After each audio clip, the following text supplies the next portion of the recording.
오늘 하나님의 말씀 잠언 26장 5절을 다시 보시겠습니다. 미련한 자에게는 그의 어리석음을 따라 대답하라. 두렵건대 그가 스스로 지혜롭게 여길까 하노라. 아멘. 오늘 본문에 보면 미련한 자에게 어떻게 하라 그랬습니까? 그의 어리석음을 따라서 대답을 하라 그랬습니다. 자, 미련한 자가 하는 얘기는 어차피 들어봐야 뻔합니다. 그가 하는 얘기는 미련한 얘기일 것이니까 굳이 들어봐야 우리가 내용은 다 알 수 있겠죠. 그래서 그렇기 때문에 중요한 것은 누가 중요한가? 미련한 자가 아니라 그 미련한 자에게 대답을 해줘야 할 사람이 이제 중요해지는 겁니다. 또 뭐가 중요하겠습니까? 그 미련한 자에게 들려줘야 될 메시지 자체가 어떤 내용을 들려줘야 될 것인가? 그게 더 중요해지는 거죠. 그러면 무엇을 대답해 줘야 하는가 이겁니다. 우리말 성경에서 대답하라 이렇게 번역이 된 히브리어 본문이 아네흐라는 말입니다. 아네흐. 이 히브리어 아네흐에는 세 가지 뜻이 있습니다. 첫 번째는 뭐냐면 answer, 대답이라는 뜻이 있고요. 이 아네흐라는 말에는 두 번째로 humble, 겸손이라는 뜻이 있습니다. 그리고 이 아네흐라는 말에는 세 번째로 afflict, 괴로움이라는 뜻이 있어요. 대답, 겸손, 괴로움 이 세 가지 뜻을 가지고 있어요. 오늘 본문 말씀의 5절 뒷부분을 보시면 두렵건대 그가 스스로 지혜롭게 여길까 하노라 그랬습니다. 그러니까 미련한 자는 어떤 사람이냐? 나는 스스로 지혜롭다 이렇게 착각을 단단히 하고 있는 사람입니다. 그런 미련한 자에게 대답을 해줄 때는 그가 확실하게 알 수 있도록 두 가지를 깨우쳐 줘야 된다는 뜻입니다.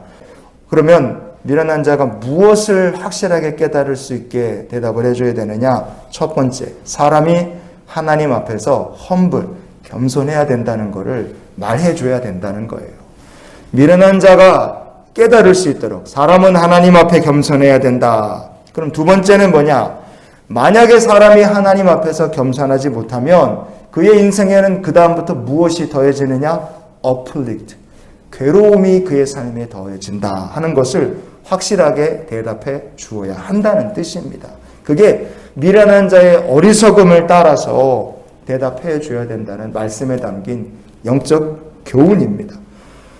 이스라엘 백성들이요, 교만하게도 왕이신 하나님을 버리고 우리도 세상 나라들처럼 왕을 달라 그렇게 하나님께 요구했어요.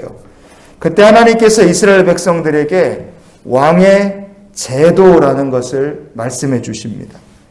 그런데 그 내용이 가만히 보면 이스라엘 백성들에게 너무 불리해요. 근데 그런 불리한 조건들을 하나님께서 왕의 제도라는 말씀으로 사무엘상 8장 12절부터 17절까지 하나님 말씀해 주십니다.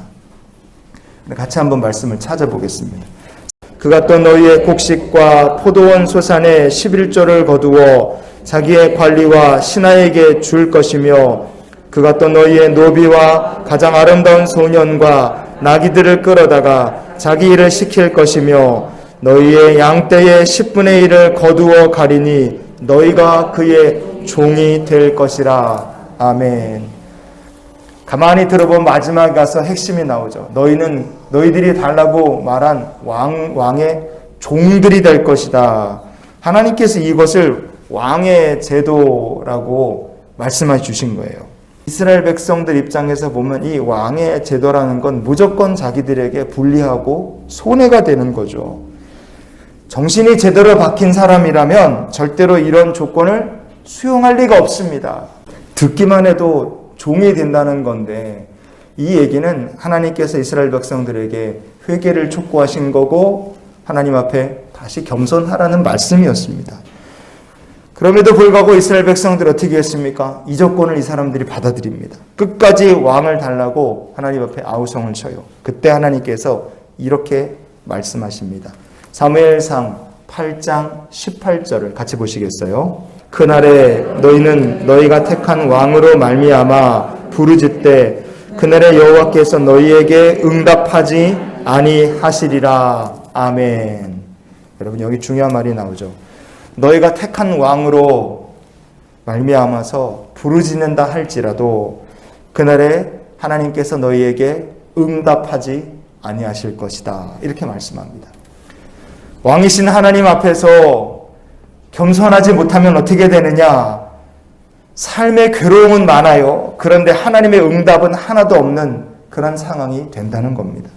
성도 여러분, 미련한 자에게 대답을 한다는 것은 그냥 대꾸를 해주는 정도가 아니라 굉장히 중요하다는 것을 우리가 알았으면 좋겠습니다. 성도는 미련한 자가 왕이신 하나님 앞에서 겸손할 수 있도록 선포하는 사람이 되어야 합니다.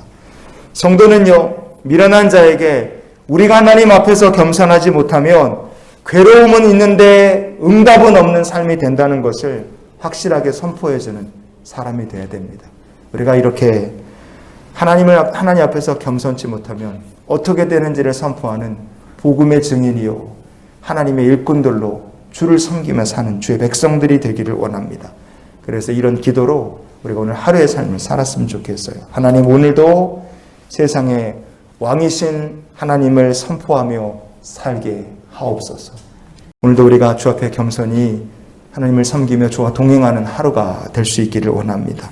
우리가 괴로움 가운데서도 주의 이름을 부를 때 하나님이 응답 주시는 복 있는 삶이 되시기를 예수님의 이름으로 축원을 드립니다.